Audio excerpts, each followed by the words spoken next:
பிழைத்தமிழ் ஆன்மீக சகோதர சகோதரிகளோட என்னுடைய அன்பான பணிவான வணக்கத்தை தெரிவித்துக் கொள்கிறேன். பிழைத்தமிழ் மூலமாக ஆன்மீகம் மட்டுமல்ல, அமானுஷியம் மட்டுமல்ல, சோழி பிரசன்னம் என்று சொல்லக்கூடிய ஒரு அற்புதமான ஒரு நிகழ்வை இறையர்களாலும் குருவர்களாலும் தொடர்ந்து சொல்லி வருகிறேன்.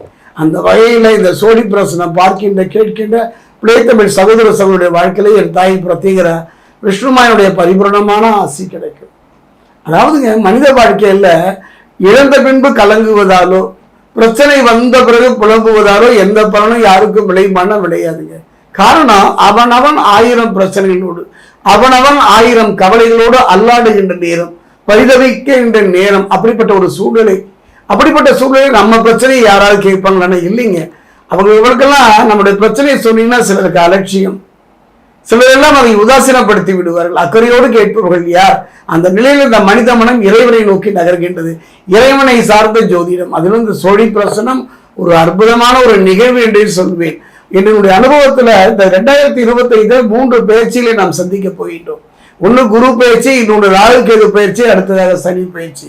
மற்ற பயிற்சிகள் முக்கியத்துவம் வாய்ந்தவையாக இருந்தாலும் கூட இந்த சனி பகவானுடைய பயிற்சியை பார்த்தா அச்சம் கலந்த, பயம் கலந்த ஒரு உணர்வோடு தான் பார்க்கிறோம். என்னுடைய அனுபவத்தில் அப்படிலாம் வேண்டாங்க. காரணம், தவறான மனசு, தவறான உடல், தவறான தொடர்பு இருந்தால் மட்டுமே சனி பகவானுடைய வலையில் நாம் விழுவதற்கான சூழல் இருக்கும். அந்த வகையில் பார்க்கும்போது 2025 மார்ச் மாதம் 29ஆம் தேதி சனி பகவானுடைய பயிற்சி நடைகின்றது. எங்க? கும்பத்திலிருந்து மீனத்துக்கு நகர்கின்றார். கும்பத்தில் இருந்து மீனத்திற்கு சனி பகவான் பயிற்சி ஆகின்றார். ஒரு நிகழ்வு நடக்க போகிறது அப்படின்னா கவனமா இருக்கு. இப்போ உதாரணம் சொல்றேன், புயல் வரப்போகின்றது. அது எந்த விதமாக இருக்கும், எந்தவித தாக்கத்தை தரும் என்று அந்த கூண்டு புயல் கூண்டு ஏற்றுவாங்க. மணிக்கூண்டு மாதிரி புயல் கூண்டு ஏற்றுவாங்க. 1ஆம் நம்பர், 2ஆம் நம்பர், 3ஆம் நம்பர்னு ஏற்றிக்கிட்டே போவாங்க. அந்த எண்ணிக்கை அதிகரிக்க என்னன்னு பார்த்தீங்கன்னா புயலினுடைய தாக்கம், வேகம், வீரியம், பாதிப்பு அதிகமாக இருக்குமோ கவனமா இருங்க, எச்சரிக்கையா இருங்க, பாதுகாப்பா இருங்க. அரசு சொல்லுதில்ல, அத மாதிரிதான் ஜோதிடர்கள். சனி பகவானுக்கு பார்வைன்னு எடுத்துக்கிட்டா 3, 7, 10. இந்த பார்வை கெடுபலனை தரும்பாங்க. என்னுடைய அனுபவத்தை அப்படி இல்லைங்க. மனமும் உடலும் தவறான பாதையை நோக்கி, தவறான மனிதர்களோட தொடர்பு இருக்குதுன்னா கூடா நட்பு கேடாய முடியும் என்பதை போல தவறான பழக்கம் இருந்தால் கண்டிப்பா பாதிப்பு வரும். அந்த வகையில் 2024 3, 7 பார்வை 3ஆக மேஷத்தையும், 7ஆக சிம்மத்தையும், 10ஆக விருச்சிகத்தையும் பார்த்தார். 2025 பார்த்தீங்கன்னா 3ல ரிஷபத்தையும், 7ல கன்னியும், 10ல தனுசையும் பார்க்கின்றார். மகரத்தை பொறுத்த வரைக்கும் சிகரம் தொடக்கூடிய ஒரு நேரம். ஆனா சிகரம் தொழ வரைக்கும் கஷ்டம் தானே. கண்ணு கெட்டிய தூரம் தான் சிகரம். எத்தனை பேர் தொற்றுட்டாங்க, கோட்டை விட்டிருக்கின்றார்கள். அந்த வகையில பார்க்கும்போது மகர ராசியை பொறுத்த வரைக்கும் உத்திராடம் 2, 3 நாள், திருவோணம், அவிட்டம் 1, 2 எவ்வாறு இருக்கும் என்பதை இப்ப நம்ம பார்க்கலாம்.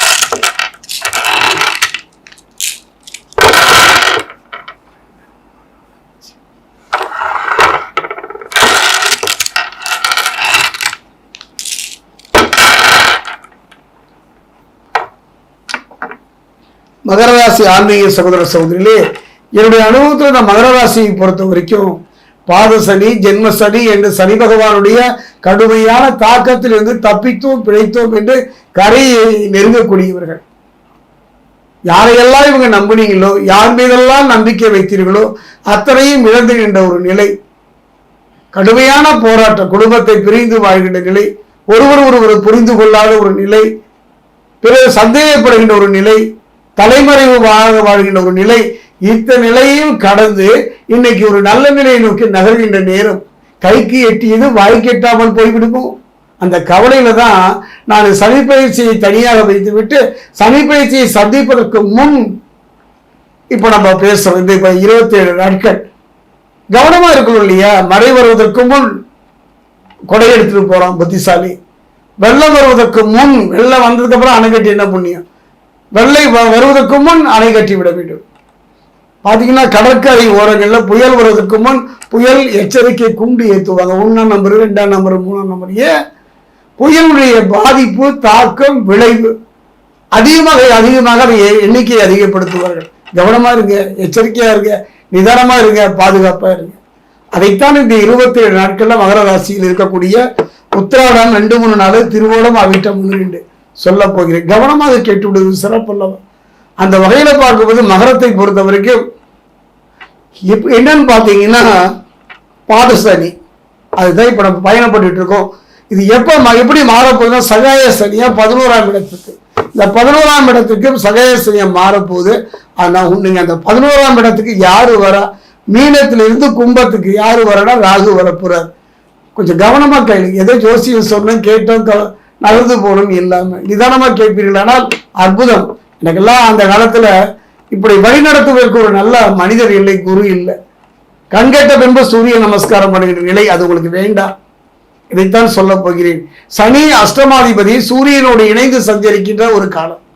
கவனம் தேவை, கவனம் தேவை, நிதானம் தேவை, பொறுமை தேவை.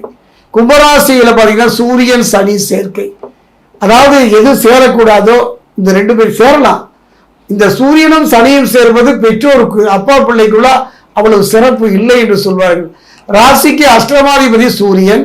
செவ்வாயை பொறுத்த வரைக்கும் மாசி மாதம் 9ஆம் தேதி வக்ர நிவர்த்தியாகிறார். ராசிக்கு 4, 9 இடங்களுக்கு அதிபதி செவ்வாய். இவர் வக்ர நிவர்த்தியாவது அற்புதமான படைத்தல். ஏன் சொல்றேன்னா மகர ராசியை இப்ப காத்து நிற்க போவது யாருன்னா செவ்வாய் தான். இது வரைக்கும் உங்க வாழ்க்கையில நீங்க யாரையுமே புரிஞ்சுக்கல, அதே நேரத்தில் உங்களையும் மற்றவங்க புரிஞ்சுக்கல. இந்த 2 நிகழ்வும் சந்திக்காமலே போய்விட்டது. அற்புதமான தொழில் அமைந்து அதை நடத்த முடியல, ஆன்மீகம் சென்றும் நிம்மதி இல்லை, ஒரு நல்ல ஒரு திருமண வாழ்வு அமைந்து பிரிந்த நிலை, பிள்ளைகள் அமைந்தும் பேர் சொல்லவில்லை. அப்படி கை கேட்டியது வாய் கேட்டாத ஒரு நிலையை சந்தித்த உங்க வாழ்க்கையில சரியான தருணம். கொஞ்சம் கவனமா இருந்துருங்க. அதே நேரத்துல வக்ர நிவர்த்தியாகின்ற செவ்வாய் அற்புதமான பலனை சொல்ல போகின்றார். குறிப்பா எதையும் திட்டமிட்டு செய்து வெற்றி காண்கின்ற ஒரு நிலையை தரப்போகின்றார். எதிர்காலத்தை பற்றிய பயம் அகலும்.